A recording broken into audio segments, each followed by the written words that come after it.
Yeah, pause YouTube. Sixfthax here. Happy you guys today. The team builder for week number 12 of P4G season 3, guys. We are here at the very end. So unfortunately, Greg has turned into the ultimate John, and we haven't been able to do our match. I don't know if I'm gonna get the forfeit victory or not, but if we do get the forfeit win, at this point we're basically guaranteed second place, pretty much. Like, even if we lose, actually no, I think if we win this one, we can throw our last week match against Dan. That way we can have actual prep if we play in playoffs, which is what I kind of want to do. At the same time though, I'm not too sure, I'm not 100% sure, but I think even if we do lose this, like, we're still gonna finish off second or third overall. Like, if we lose this match and we still lose against Dan, and I think we just finish third overall, depending on the record that me and him have, which really isn't that bad because we're basically guaranteed playoffs regardless at this point. So either way, I do want to try and win here. We are facing Deathly I Am. For those of you who may not know him, check him out. Channel will be down in the description below. Very awesome, nice guy as well. If you guys don't know who he is, he has improved a bit in the draft league scene. He's been playing a lot lately, and he's gotten better, which is pretty cool. He also has a very scary team, which is going to be down below me. Not so much scary as it's a little bit of a nuisance to prep for. Like, prepping for this match was a lot more difficult than I originally thought it was going to be. I'm not even going to lie with you guys there. I figured that the prepping would be a little bit easier, and I did make this team on my own. No help from the front office homies. I did get a little help from my buddy, the Flying Burb, but just a little bit of input here and there on stuff just to kind of touch up the squad and whatnot. So if you guys are excited for this, hammer arm that thumbs up button down below. The match should be going up tomorrow on Sunday, so definitely go check it out. Now, with that being said, let's take a look at the matchup down below us. So the main things that I'm worried about going into this game are Talonflame and Drampa. Talonflame, just because depending on what set it is will determine on how exactly we can deal with it. I don't know what kind of set he's going to want to bring on the Talonflame, and that's like the only real kind of like intimidating thing about it. If I'm not able to get up rocks, which he has two very good defoggers, or he's got a very good defogger in Gligar, then he's got Garbage and Polion, and then he does have Magic Bounce with Espeon, so getting up rocks could be a little bit difficult. I really do expect him to bring Gligar and Espeon. The thing about it though is that I really think he needs either Muck or the Empoleon, because otherwise I just kind of bring in my Noivern and I click Draco Meteor for free if I were like a spec set. Like, Specs Dracos literally destroy his draft if it's not for Empoleon. So I kind of really expect Empoleon. The cool thing about though Muck and Empoleon is that they both get bodied by my Nidoking and by my Heracross. Now, Gligar does stop Heracross, but it's 2-hit KO'd after I hit it with a knockoff if I'm Guts Flame Orb, and then Nidoking beats Muck, Empoleon, and Gligar, barring the fact that Muck and Empoleon are not a ground type weakening berry. Virizion could be a little bit of a nuisance. I kind of expect a Choice Scarf set, to be honest. Like, Scarf Virizion could be a very solid revenge killer in this match, considering that my entire team is slower than Talonflame, and his entire squad is slower than my team, sorry, besides Talonflame, so a Scarf makes a lot of sense in my opinion. So I do kind of expect either Scarf Virizion or maybe Scarf Espeon, which would be kind of cool. Specs Drampa is absolutely terrifying, although a part of me does kind of expect them to not bring Specs Drampa, maybe. Like, Calm Mind could also be a little bit of a nuisance, but we have some measurements for that.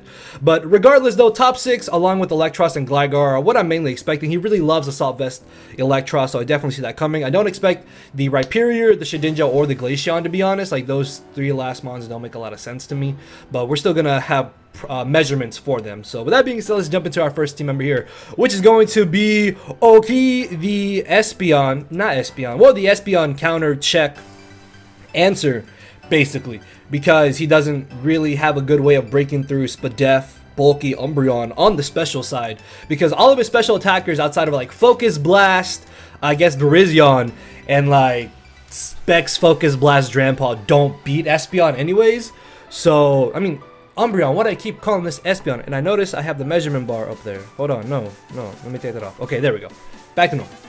But yeah, Spadef Umbreon is just really good in this game in general, just for the fact that it can absolutely wall, tank, and pivot so well against the majority of his team. Toxic Protect is going to be amazing because that allows us to wear down basically everything that is not Gligar, Muck, or the Empoleon, which we actually have some cool techs for Muck and Empoleon, as you guys will see later in the rest of the team here. But Pursuit was something that my buddy Burb suggested to me, which is actually a pretty smart idea if I really want to think about it, because the issue with having a Dark Stab on Umbreon is that at any moment he can bring in Virizion, right? As we're with Pursuit, I get damage off in the Pokemon before Virizion comes in. So I don't have to risk giving Virizion a +1 in its physical attack stat if I were to say have Foul Play and then he switched out when I didn't expect him to switch out. So Pursuit kind of has no drawback in a sense that I don't give Virizion a free boost as it tries to switch in on my Umbreon. Now obviously I wouldn't leave an Umbreon regardless if he hard switched in Virizion after something got KO'd, or if he got a free switch into it on like a double or something. So that's where kind of Toxic comes in handy, because I can Toxic the Virizion, be able to wear down that overtime, Protect. I'm pretty sure I even tank a stock close combat, and then we can Moonlight off the damage. Moonlight Protect I felt was a little bit better than Wish Protect, just because Moonlight has that automatic recovery. I don't have to Wish, I don't have to play the 50-50s with the Protect after going for the Wish, and if I did Wish, as he did predict that he could set up, he could get a free switch into something. This kind of nullifies that entire scenario, and Spadef Umbreon I think is going to be really, really good in this game. Plus Toxic again is just really good for the majority of his squad. So our next team member is going to be, of course, Chomp, aka Nidoking here, rocking enough speed to outspeed a timid max speed Glaceon. Originally it was enough speed to outspeed timid max speed Empoleon, if maybe he wanted to bring something like an offensive sub Empoleon, but I figured that it might be worth just being able to outspeed the Glaceon, because Specs Glaceon actually on paper, if I don't have my Slowking, Specs Glaceon actually just kind of comes in and clicks a move and potentially gets a kill, also against Umbreon, depending on how low he can get me. So I figured it might be worth at least speed creeping the Umbreon and the Glaceon. There's so many Eons in this match, I'm getting them mixed up, I'm sorry. So he's got Glaceon and Espeon, I have Umbreon, okay. Get it, okay, alright, yes, we outspeed the Glaceon. And while our hardest hitting, while we don't have a super effective move for the Glaceon, we are still going to be able to hit it for pretty good damage with the Poison Jab and the Earthquake.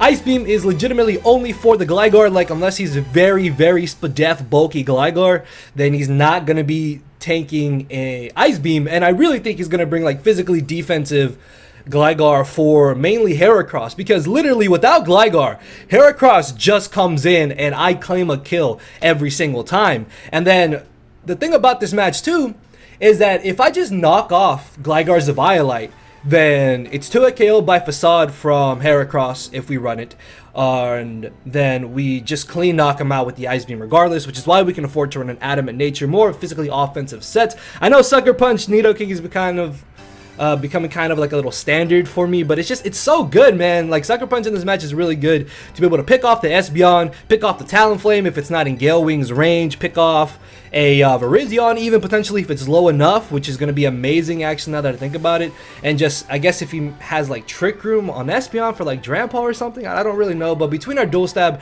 Earthquake, and Poison Jab along with Ice Punch and Sucker Punch legitimately hit everything on his team. I almost kind of wanted to put Substitute over Sucker Punch, but the thing about Substitute is that Nidoking kind of always appreciates being able to get off that first initial hit on something, that way he can pick up that second KO. And if anything, I just want this Nidoking to come in and break, basically do what Nidoking does in this type of format. It's Kieran Black of tier 3 and below. This thing just comes in, click a stab, clicks a coverage move, something's broken, something's getting broken, broken apart, torn, ripped, shredded, basically all that stuff. Nidoking just breaks and rips everything apart, and that opens up holes for the rest of our team potentially. So next off we have our Talonflame answer, which is probably a little bit bad. But the thing about this match is I don't know if he's gonna bring Talonflame, honestly. Like a part of me really does not expect them to bring the Talonflame. At the same time though, if he does bring it, it could be a little bit of a like Slowking. I also don't want Marshtomp because he could be like Natural Gift Grass, and that makes a lot of sense. I think like Swords Dance, Flare Blitz, Brave Bird, Natural Gift Grass, those 4 moves are really like suited for basically our entire team. And that's what I'm kind of worried about. That's why I don't want to bring Marshtomp. I don't want to bring Slowking either, because he's got Virizion, he's got the Electros, and he's got the Alolan Muck, all three of which just kind of stop Slowking from doing entirely too much. And even then, I don't do much back to the Talonflame, and just, I don't know, man. Talonflame is, it's really annoying just because I don't know the set. Once I know the set, I'll be able to actually deal with it accordingly. Basically, like, Swords Dance makes sense, Bulky Wisp makes sense, Bulk Up, I guess, could be a little bit scary, but we should have measurements for that regardless. But Dragon Tail is really only there if he is Taunt Will-O-Wisp. I don't think he's gonna bring Substitute doesn't make a lot of sense to me in this match, if I'm being honest. I don't expect that whatsoever. But physically defensive Steelix can tank, I think, +2, +4 Flare Blitz after our Sturdy is broken by rocks, which is really good. Then we can Rock Slide the Talonflame and potentially deal with it that way. So yeah, a little bit of a Talonflame weakness, but it's only if I don't know what set it is and I play very stupid around it. Basically, that's the only way Talonflame is pretty much going to be a threat. So our next mon here is going to be Salazzle, aka Key, making her return, rocking the nice Corrosion and Toxic. Now this would be so perfect if Corrosion allowed Toxic to hit Pokemon with immunity. Now, as far as I know, that's not possible. Like, that's not able to be done. You can't Toxic a Pokemon with immunity with Corrosion. However, though, I can Toxic his Alolan Muck and his Empoleon, both of which, if Alolan Muck is Assault Vest and Empoleon is just Spadef Bulky in general, both of those can switch into my Salazzle, and then I can catch them with a Toxic, and then at that point, he's got a Toxic Muck and he's got a Toxic Empoleon, which means that my Noivern in the back, if we were to run it, just comes in, I click Dracos, and things drop basically. So as soon as I Toxic Empoleon, that basically opens the floodgates for Noivern to come in and basically just click Draco Meteor and claim its kills for the most part. Obviously, I still need to get off more damage on the Empoleon, but just being able to Toxic it, force it in and out every single time. It takes the Draco damage, takes the Toxic damage, the 2 turns of Toxic damage potentially, because the turn he switches in, he takes the Draco, takes the Toxic, then the next turn he stays in, he takes that extra turn of Toxic as well. So eventually I'm going to be able to beat the Empoleon down enough to where Noivern just comes in and clicks Draco. So Fire Blast, Hidden Power Water, and Dragon Pulse basically hit every single thing that he has. The only thing that'd be a little bit better on the set is maybe having Sludge Wave, but I figured that I can probably Toxic the Talonflame regardless. Plus, if this is at full HP, unless Talonflame is Jolly Banded, one, he doesn't outspeed, and he doesn't knock us out regardless. Like, if he's Adamant, even if he's Adamant's Gale Wings, we still live a Brave Bird at full HP, which is really nice, because then that allows us to potentially go for the Toxic, a Hidden Power Water maybe, and one of those 2 moves I think is still going to be solid on the Talonflame. Like, I'm really scared that he's going to be running a, what's it called, a Taunt variant, the Talonflame. So the thing about it too is that I guess I don't really have too good of a way of chipping down the Talonflame, but there's a chance he may not even bring Gale Wings on Talonflame. Like, Flame Body still makes some decent sense in this match. Like, as long as I have a way to get off some bit of prior damage on the Talonflame, if he is Gale Wings, then it's not going to be as big of an issue, and I feel like we should still be able to do that with Umbreon, Nidoking. Like, I'm talking so much about Talonflame, and he may not even bring it, and I hope he doesn't bring it, but it does make sense for him to bring it.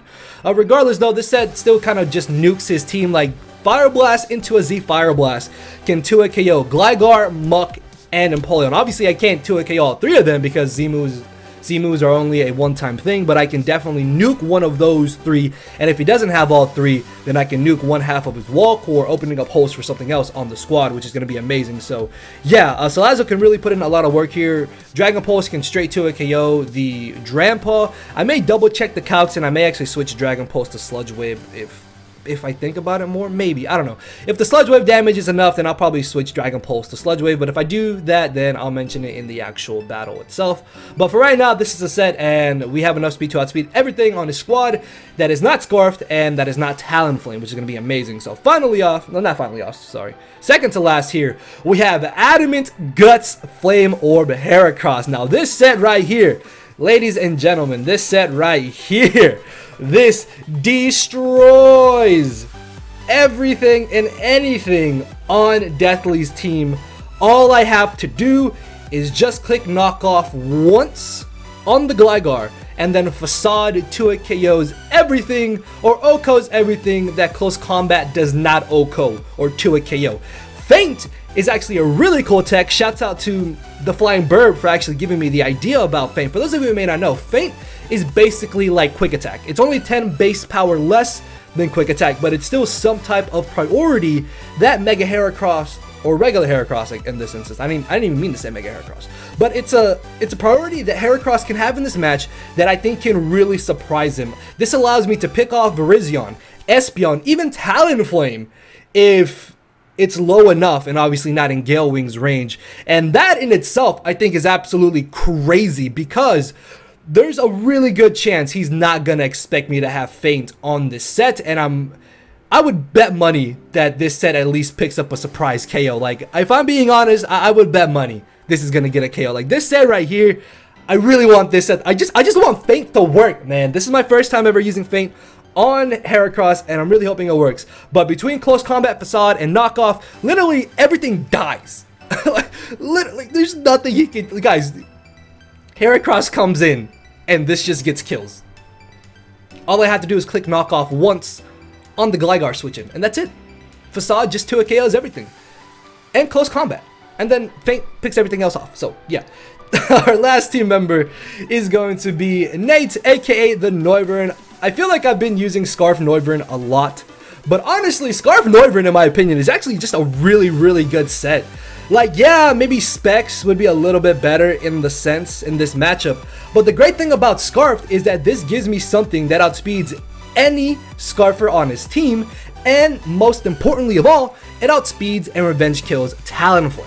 And that in itself is going to be absolutely amazing, because I can actually tank one Brave Bird depending on if he's got rocks up or not and his attack investment, and then Hidden Power Rock in return does about like 80% min to Talonflame, or it comes close to knocking him out depending on...